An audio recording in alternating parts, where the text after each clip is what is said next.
Hello बच्चों। आज हम लोग मराठी सुलभ भारती इयत्ता 6वी यानी छठी की लेसन नंबर 4 माहिती घेऊया इसको स्टडी करेंगे। माहिती घेऊया यानी मालूमात हासिल करे या किसी के बारे में कुछ जानकारी हासिल करना। तो इस लेसन में हम किसके बारे में जानकारी हासिल करेंगे? यहाँ ये पिक्चर दिया हुआ है। ये महाराष्ट्र के एक बहुत बड़े साइंटिस्ट है। इनका नाम था डॉक्टर वसंत गोवारिकर। तो इनके बारे में ये लेसन है, इनके बारे में माहिती इन्फॉर्मेशन दी हुई है। तो चलो देखते हैं इनके बारे में क्या इन्फॉर्मेशन दी है इस लेसन में। तो ये हमारे महाराष्ट्र के साइंटिस्ट है, इनके बारे में हमको जानना चाहिए। पाऊस केव्हा पडेल, किती पडेल याची देशभर चिंता असते। यानी बारिश कब होगी, केव्हा यानी कब, किती यानी कितनी, बारिश कब होगी कितनी होगी याची देशभर चिंता असते। चिंता यानी सब परेशानी में रहते हैं, सब फिक्र में रहते हैं। क्यों कि हमारा देश तो एग्रीकल्चरल देश है, यहाँ तो खेती बाड़ी पे ही ज़्यादा काम चलता है, ज़्यादा लोग किसान है, तो पानी का बारिश का उनको ज़्यादा उनको अहमियत है। बारिश अगर वक्त पर नहीं होगी तो बहुत नुकसान होता है, तो इसलिए सब चिंता में रहते हैं मानसून आने से पहले ही, कब बारिश होगी, कब शुरू करना है काम। ये यहाँ के सब लोग, किसान लोग चिंता में रहते हैं। ही चिंता दूर करण्यासाठी ज्या संशोधकाने मान्सूनच्या अंदाजाची नवी पद्धत शोधून काढली त्यांचे नाव डॉक्टर वसंत गोवारिकर। तो ये चिंता दूर करने के लिए जिस संशोधकाने यानी जिस रिसर्चर ने, संशोधकाने संशोधन, संशोधक रिसर्चर, मानसूनच्या अंदाजाची यानी मानसून का अंदाज लगाने के लिए नवी पद्धत यानी टेक्निक, नया तरीका शोधून काढली। उन्होंने रिसर्च करके मालूम किया, ढूंढा। उनका नाम क्या है? डॉक्टर वसंत गोवारिकर।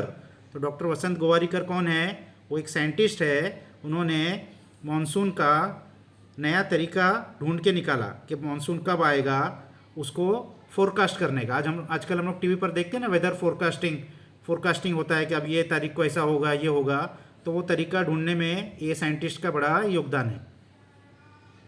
तो इनके बारे में अब कुछ इन्फॉर्मेशन दी है पर्सनल, वो देखते हैं सेकंड पैराग्राफ में क्या दिया हुआ है। डॉक्टर वसंत गोवारीकरांचा जन्म 25 मार्च 1933 रोजी पुण्यात झाला। डॉक्टर वसंत गोवारिकर का जन्म यानी उनकी पैदाइश 25 मार्च 1933 को पुणे में हुई। कहाँ हुई? पुणा, महाराष्ट्र का एक शहर है पुणा, वहाँ पर वो पैदा हुए।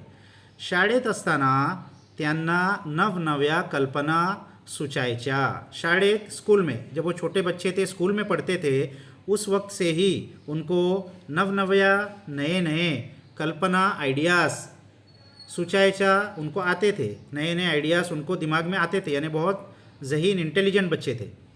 एकदा त्यांना वाटले आपण मोटार बनवावी। एक बार उनको क्या लगा, हम क्या बनाएंगे? मोटार यानी गाड़ी, कार।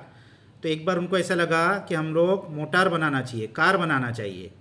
अवघे 13 वर्षांचे असताना डॉक्टर गोवारिकर यांनी थेट अमेरिकेतील हेनरी फोर्डला पत्र लिहून आपली इच्छा कळवली। उस वक्त वो कितने साल के थे? सिर्फ 13 साल के थे। 13 वर्ष की उम्र में डॉक्टर गोवारिकर ने थेट यानी सीधा किसको लेटर लिख दिया? अमेरिकेतले हेनरी फोर्डला, अमेरिका के बहुत बड़े साइंटिस्ट और इंडस्ट्रियलिस्ट। फोर्ड मोटर्स का नाम आपने सुना होगा, पूरे दुनिया भर में उनकी गाड़ी बेची जाती है। उसके बनाने वाले, उनको लेटर लिख दिया। और क्या उसमें क्या लिखा उस लेटर में? आपली इच्छा कळवली। उन्होंने अपनी इच्छा कळवली, बताया कि मैं ऐसा करना चाहता हूँ, गाड़ी बनाना चाहता हूँ। हेनरी फोर्डला मराठी कळणार नाही, म्हणून त्यांनी मित्राची मदत घेऊन मराठीत लिहिलेल्या, यानी हेनरी फोर्ड को तो मराठी समझेगी नहीं, तो उन्होंने किसकी मदद ली? अपने मित्र की मदद से उस मराठी के लेटर को क्या किया? यहाँ हम लोग देखते आगे क्या किया। मराठीच्या पत्राचे इंग्रजी भाषांतर केले, यानी इंग्लिश में उसका ट्रांसलेशन किया। भाषांतर यानी ट्रांसलेशन, इंग्लिश में अपने दोस्त की मदद से उसका ट्रांसलेशन किया। हेनरी फोर्ड ने डॉक्टर गोवारिकर यांच्या पत्राची दखल घेऊन, यानी हेनरी फोर्ड को वो लेटर मिला और उन्होंने उस लेटर की दखल किया, यानी उसको नोट किया, उसको नोटिस किया और उसका उत्तर ही पाठवले और उसका रिप्लाई भी भेजा। इतने बड़े साइंटिस्ट ने छोटे से बच्चे को खत को ऐसा फेंक नहीं दिया कि चलो ये क्या है, लेकिन उसको उन्होंने नोटिस भी किया और उसका रिप्लाय भी दिया. त्यासोबत काही पुस्तके ही पाठवली और सिर्फ रिप्लाय ही नहीं दिया बल्कि उसके साथ में काही पुस्तकें ही पाठवली भेजी सेंड की. कुछ किताबें, काही पुस्तकें किताबें, यानी इस टॉपिक के ऊपर बच्चे के सीखने के लिए उन्होंने कुछ बुक्स भी भेजी. त्यांच्या कुशाग्र बुद्धिमत्तेची आणि दृढ संकल्पाची चुणूक लहानपणीच दिसून आली. उनके कुशाग्र बुद्धिमत्तेची यानी उनके इंटेलिजेंस की, कितने वो इंटेलिजेंट थे. 13 साल की उम्र में इतने बड़े इंडस्ट्रियलिस्ट को लेटर लिखना, यानी वो बहुत इंटेलिजेंट बच्चे थे. आणि दृढ़ संकल्पाची, और सिर्फ इंटेलिजेंट ही नहीं थे, एक बार जो ठान लिया उसको पूरा करना, यानी पक्का निश्चय करना, संकल्प इरादा करना, दृढ़ पक्का. उसकी चुनौक, उसका अंदाज़ा उनके बचपन से ही मिल जाता है. इस लेटर से ही हमको उसका अंदाज़ा हो सकता है कि वो कितने इंटेलिजेंट थे और उसके साथ साथ वो कितने, उनका संकल्प भी स्ट्रांग था. अभी उन्होंने कहाँ पढ़ाई की, क्या किया, उसके बारे में नेक्स्ट पैराग्राफ में दिया है. कोल्हापूरला पदवीपर्यंतचे शिक्षण झाल्यानंतर उच्च शिक्षणासाठी ते इंग्लंडला गेले. तो उन्होंने कोल्हापुर में अपनी पदवी यानी डिग्री तक उन्होंने शिक्षा कहाँ पर हासिल की, कोल्हापुर में. और वहाँ पर डिग्री ले लेने के बाद उच्च शिक्षणासाठी यानी हायर एजुकेशन के लिए वो कहाँ गए, इंग्लैंड में गए. बर्मिंघम विद्यापीठ यानी बर्मिंघम यूनिवर्सिटी, यहाँ पर उन्होंने रासायनिक अभियांत्रिकी यानी केमिकल अभियांत्रिकी यानी इंजीनियरिंग, केमिकल इंजीनियरिंग या विषयात संशोधन रिसर्च किया इस विषय पर. यानी पहले उसकी पढ़ाई की और फिर उसी टॉपिक पर उन्होंने रिसर्च किया.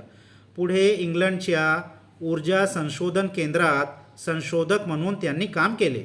उसके बाद इंग्लैंडच्या ऊर्जा संशोधन यानी इंग्लैंड के फ्यूल रिसर्च जहाँ होती थी केंद्र यानी फ्यूल रिसर्च सेंटर, वहाँ संशोधक म्हणून रिसर्चर बोलकर उन्होंने काम किया.